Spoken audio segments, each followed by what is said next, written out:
Hello, welcome back, episode 15 now, and today is quite a momentous day because it is actually 1 whole year to the day when I laid my very first piece of track down, which ultimately 12 months later has led to where we are now.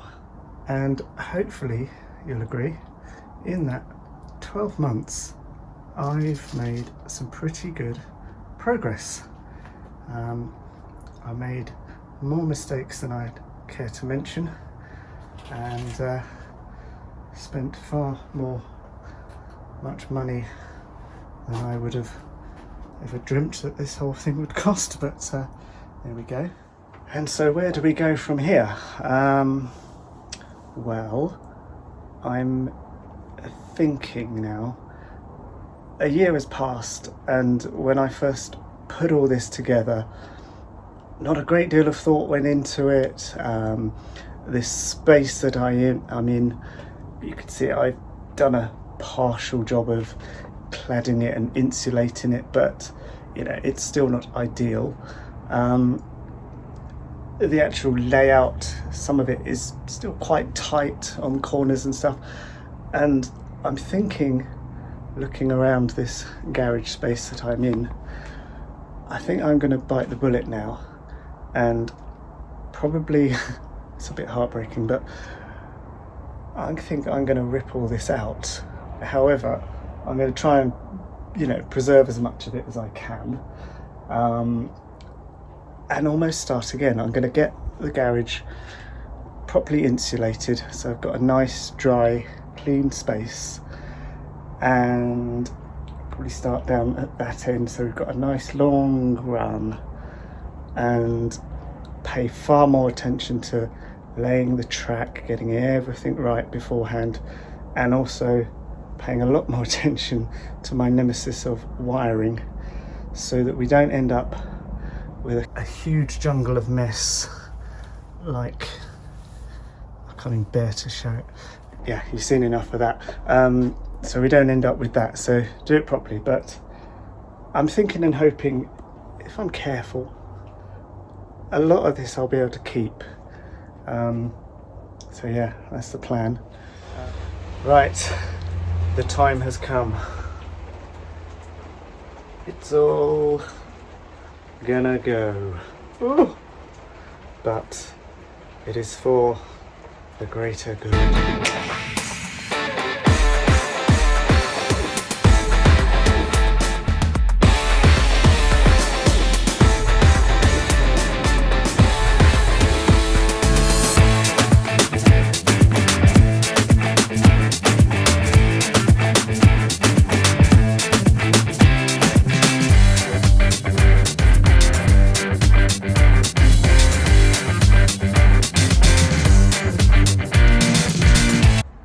I think doing this bit was always going to be the most heart-wrenching bit, I guess, because I put so much time and effort into this, and I think it's only when you take off all of the figures and little bits that we've put in that you realise how much actually has gone into all this.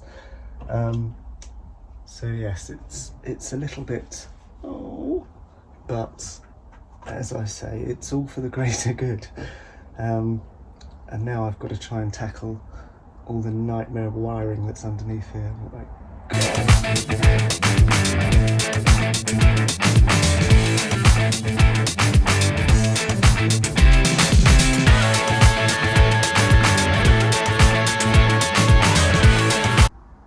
Well, Sandford Station is no more. That's kind of what remains. And yeah, got all the wiring out from under there, which is a bit of a job, but we are getting there slowly. So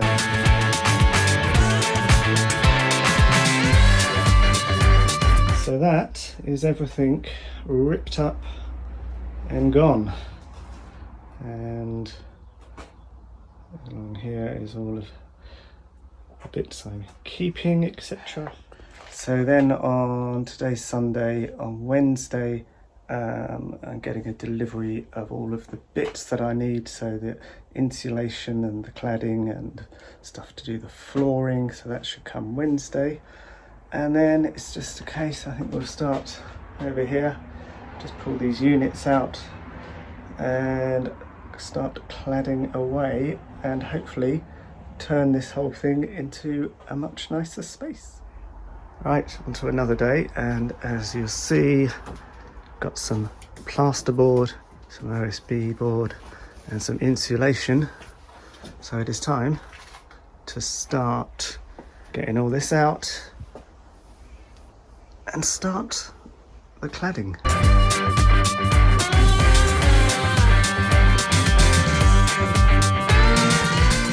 Right, so I'm about halfway around now. I've done half the floor, half the walls, and I haven't done the ceiling yet because there's a few electrical wires that I need to deal with before we start sticking stuff up there. But yeah, getting there. Right, got a bit further now, got up to here, so we've just got this last little bit to get done, but it's just very slow because every time I want to do a bit I have to move all the stuff around because I've got limited space, and outside is a bit of a bomb site at the moment, but we'll get there.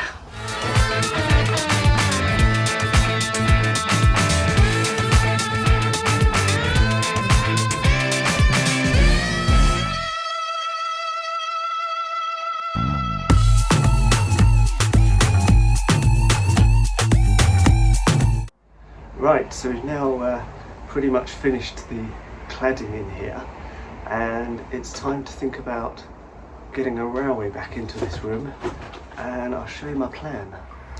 So the plan is this area here, this is obviously where the station's going to be, so we'll have sort of two tracks going here and then like a little branch line thing on this side.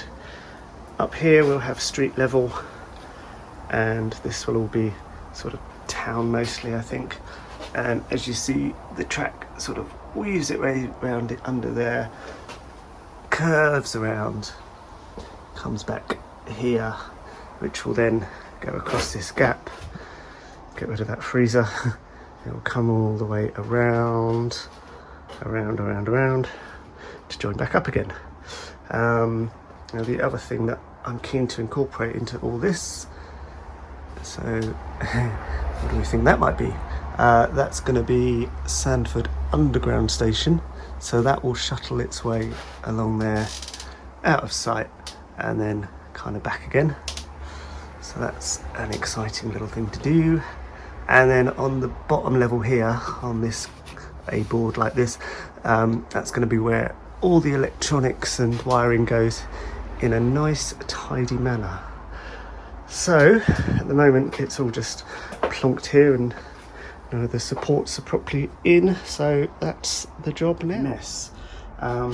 So what I've got here now is the sort of main station area, the sort of branch line and the two sort of main lines are now kind of fixed-ish, and you'll see I've got this branch line dipping down there under there, and then these two main lines will sweep across here. We're going to have a bridge or viaduct or something along there, come back round past the mess to join back up again.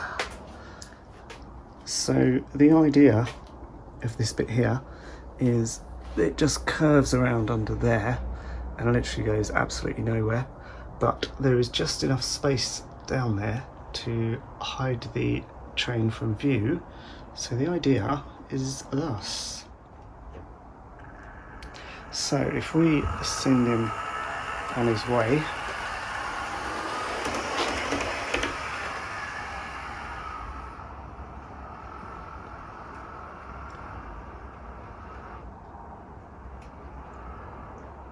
you'll see there's just enough space for him to hide out of view.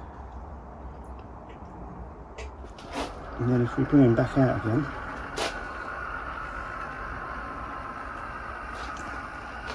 we can come back into the platform, and the same principle is going to happen. I've taken my underground out because I'm working on it upstairs at the moment, but the same principle will happen because that will come along here, out of view, stop, and come back again. So there's a lot of talk of automating things, and whilst on my old layout I did have the computer control to automate loads of stuff, it was a faff and it was never a route I wanted to go down.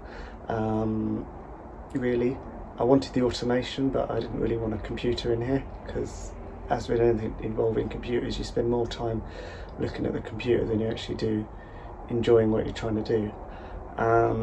So I was looking for alternatives to computer control, and I came across one of these. So this is, it's called an Arduino.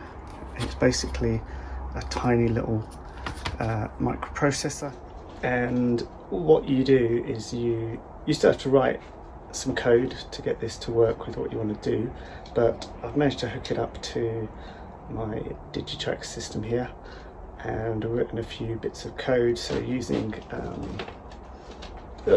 sensors like this, we can detect when the train is in the platform or in the tunnel, give it a waiting time, send it back again, and at the same time it can also, you could have it running other stuff as well, and it's good for, you can turn lights on and off and all that kind of fun stuff. So I think I'm going to wrap this video up here and messing around with this, maybe the focus of the next one. So see you soon. Cheers.